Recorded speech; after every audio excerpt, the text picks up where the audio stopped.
At Remagen, Germany, interviews with men who seized the first bridge over the Rhine intact. Remagen was taken early in March by a task force of the 9th Armored Division. Lieutenant Colonel Leonard Engemann, commander of the task force, describes his first view of the undamaged Remagen Bridge. On March the 7th, at about noon, with Lieutenant Grimble as my advance guard commander, my column came to the hill there, which commands a view of this whole valley. I formulated a plan to come into the town and reach the approach to the bridge. Movement began when the head of the column got to the end of the bridge on the other side. The tanks immediately took position and began firing across the bridge to the approaches on this side to around the bridge. The infantry then started moving across. It was about 3:30 at that time. I received a message about that time that the bridge would be blown at 4 o'clock. In a few minutes, 2 detonations occurred on the bridge. Looking at the bridge, I could see that the infantry was still moving over, and that the bridge was still in one piece, and it would be available for foot troops to move over. And that's all there was to it. Now I'd like to have Lieutenant Grimble tell his story. We went right on down to the bridge.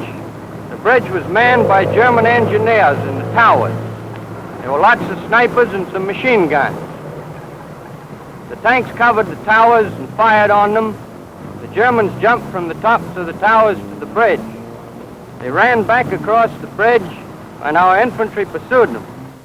Under covering fire from tanks on the west bank, an infantry patrol was sent to set up a skirmish line east of the Rhine. First to cross the span were Sergeant Drabik and PFC Jensen. Sergeant Drabik is questioned by the photographer. Oh, was it pretty hot coming over? It was plenty hot when we was coming over. That bridge seemed very long? It looked like, they tell me it's only 250 yards. It looked like miles long. Along with the infantry, a detail of engineers went onto the bridge. Sergeants Dorland and Reynolds and Lieutenant Mott, who describes the assignment. After the infantry had taken the town of Remagen, the task force commander, Lieutenant Colonel Engelmann, called me up and ordered me out on the bridge to do some reconnaissance. I was to find out what demolitions were on the bridge and if the bridge would take traffic, and if not, how long it would take to repair the bridge for traffic. I'd like for Sergeant Dorland to relate to you just what happened when he found the switch box and the electrical cable. Upon entering the bridge, searching for demolitions and finding that the first few charges we came to were wired electrically into a main electrical conduct running the length of the bridge. I immediately went to the far side of the bridge, and beyond the last charge that was on the bridge, severed the main electric cable by rifle fire. I then located a master switch at the far end of the bridge and kind of crossed my fingers and threw it out. Nothing happened then. There was no booby trap of any kind. After disposing of the master switch on the east bank, the engineers worked their way back, neutralizing the unexploded charges. Sergeant Reynolds explains. Sergeant Dolan blew the couple cables into and through the switch box. Started working back this way, and we found one main charge, about 500 pounds, that hadn't been detonated. We neutralized that and worked on this way. We came to the pier. The pier had 2 big separate wells in it, filled with explosive. We cut the wires to that because they were too heavy to lift out. And we just kept working back this way until we figured we had all the charges neutralized.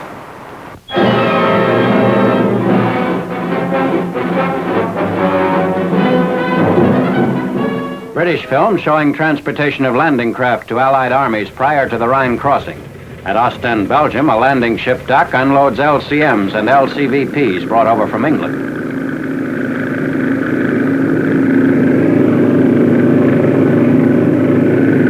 Both the Royal Navy and the U.S. Overland Fleet, with hundreds of vessels, aided in the amphibious crossing of the river.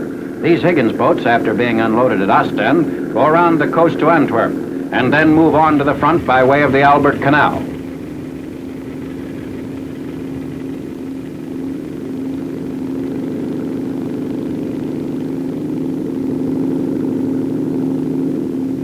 The craft are sent to hiding places near the Rhine where they are stored to await the signal for the crossing.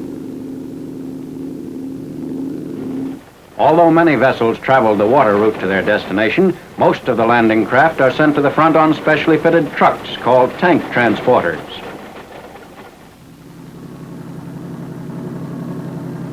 The trucks move down highways to Germany. D-Day across the Rhine saw a stream of LCMs and LCVPs ferrying men, tanks, guns, bulldozers, and gasoline drums to the eastern bank, playing a vital role in the successful bridging of the river.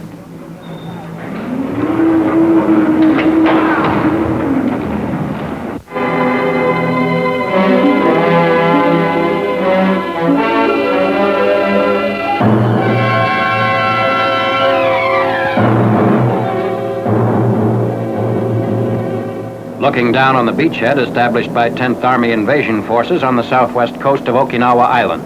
In addition to the more than 1,500 Navy and Coast Guard warships which participated in the attack on the Japanese island, scores of cargo vessels are anchored offshore to supply our troops with needed materiel. Hundreds of small landing craft, alligators and ducks fly back and forth between beach and ships carrying supplies. Hastily constructed causeways and newly built docks facilitate unloading operations.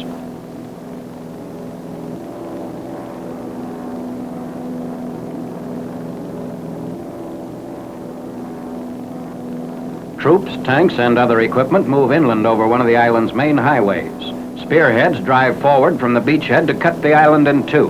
Marine units then push north, while the 24th Army Corps strikes south toward the capital city of Naha, main center of Jap resistance.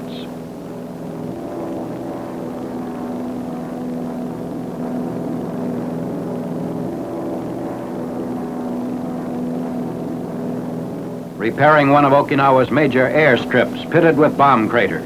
Both the important Yantan and Kadena airfields were seized within a few hours after our landings. Much of Okinawa is intensively cultivated farming country. Infantry move up the road to destroy Jap emplacements. Main enemy opposition is centered in pillboxes and hillside caves.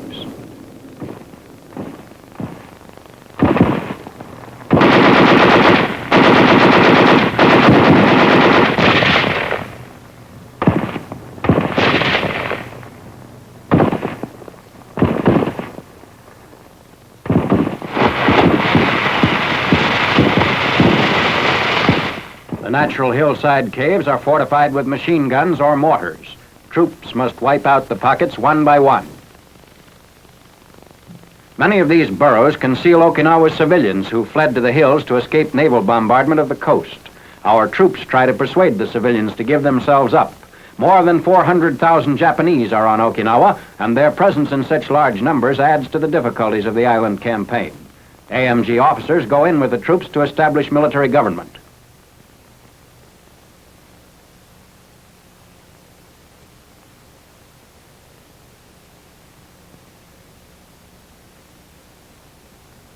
Reassured that the Americans will not torture or kill them, hundreds of Okinawans voluntarily give themselves up and offer to cooperate with Army authorities.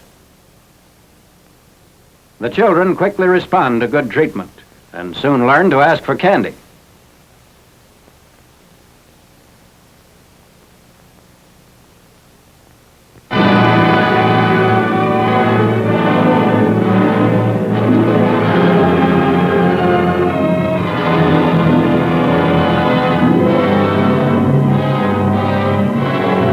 U.S. destroyers shell Jap positions on Caballo, Philippine Islands, as troops of the 2nd Battalion, 51st Regiment, 38th Division invade the tiny island just off the south coast of Corregidor. 155mm howitzers based on nearby Bataan lay down a protective barrage of white phosphorus to screen landing operations. B-25s and P-51s strafe and bomb the island.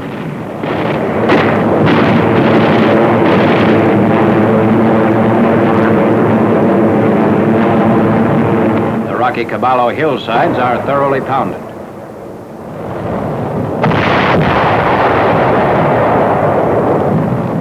Preliminary shelling clears the beach of enemy opposition, and our troops encounter little Jap resistance as they spread out over the heavily mined beach. Elements of the 38th Division moving inland over rough hill country run into some sniper fire.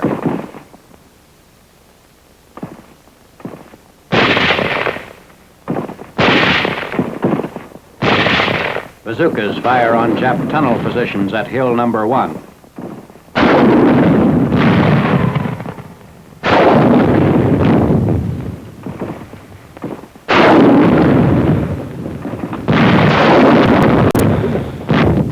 Destroying Japs entrenched in hillside caves. Our troops used grenades and demolition charges composed of 25 pounds of TNT in a bag with a 15-second fuse. Resulting explosions close all but the biggest caves, leaving the Japs inside to starve.